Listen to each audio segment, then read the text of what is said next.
Right, well, it's around about 12 midnight. I've just been released from a Derby police station about 15 minutes ago. It's been a bizarre day, to say the least. First of all, I just want to thank everyone online and all of our activists and supporters for sending messages of support while I've been incarcerated today. 10 hours I spent in the police station. As Jada Franson has already explained, I was assaulted by a Muslim who had a big beard, so he come across as a very devout Muslim, but he punched me, he assaulted me, and we was both arrested. But why I was arrested is, you know, beggars belief. I was the one assaulted, but yet I was arrested. But it's from there, it's one bizarre moment after another, and that's the best word for it, bizarre, because after being interviewed, the facts of the actual arrest, and I'm now bailed without charge, pending further investigation, is that the Muslim has said in his statement that I never assaulted him. But he said he didn't assault me. But he said that I never assaulted him. Now, obviously, he gave a statement that he assaulted me. But believe it or not, now I don't believe in conspiracy theories, but sometimes I have to question just what's going on, because sometimes in the past, when I've done something completely illegal and SO15 counter-terrorism commanders arrested me and raided houses and all that, it just seems too heavy-handed, and all the bail conditions that are always ridiculously restrictive, trying to stop me doing this, stop me doing that, going into this city, going into that city, going to protests. It just seems like there's a permanent campaign by the establishment to try and shut me up and to shut down the options of what I can do politically and legally. But as it stands at the moment is the Muslim has said that I haven't assaulted him, but a policeman who was present 30 yards away has actually done a statement that I was the one who assaulted him. But the Muslim has said that I didn't assault him. But believe it or not, in a town centre like Derby, where there are hundreds of CCTV cameras, the police are actually maintaining, believe it or not, that there's no CCTV footage available at all of the incident.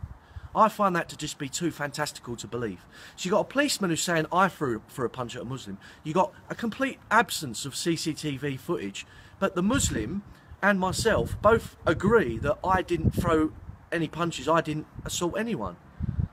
The whole thing is just bizarre. And to make things worse, I've been bailed now with conditions not to attend any public protest meeting, march, or any other public event linked to Britain First or any other group or organisation. Now, what that has got to do with this specific crime, or any of the people as witnesses or victims or anything, what it's got to do with anyone involved in this case, and me not doing anything public Britain First, is, it's beyond me. I can't get my head around it. But it just seems once again that the police are trying to shut me down personally and to stop me being able to lead Britain First, especially out on the streets where it matters. But the Muslim has said in his statement that I never touched him. But a police officer is saying that I did punch him, and there's no CCTV. I'm not one for conspiracy theories, but if you put these bail conditions on top of that, it just seems a tad bit fishy.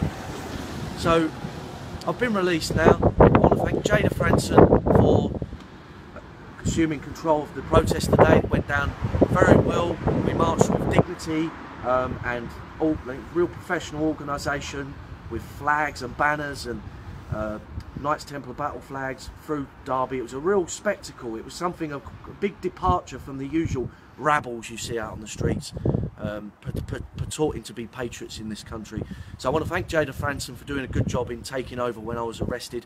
I want to thank my security team, who have been there all the way up to 12 midnight tonight. They've waited outside the police station for me to be released.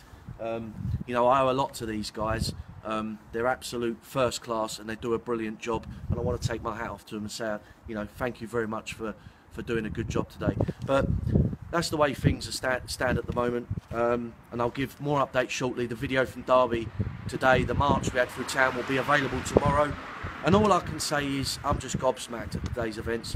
It seems like the police have got a real chip on their shoulder where I'm concerned, and I don't know what is happening, but there's no CCTV. The police are saying that I was responsible, and now they've put these bail conditions on me. So it's my word versus police officer, and he's not even got the victim backing him up. It's just bizarre. The whole thing's very bizarre. But, you know, I'll take it on the chin.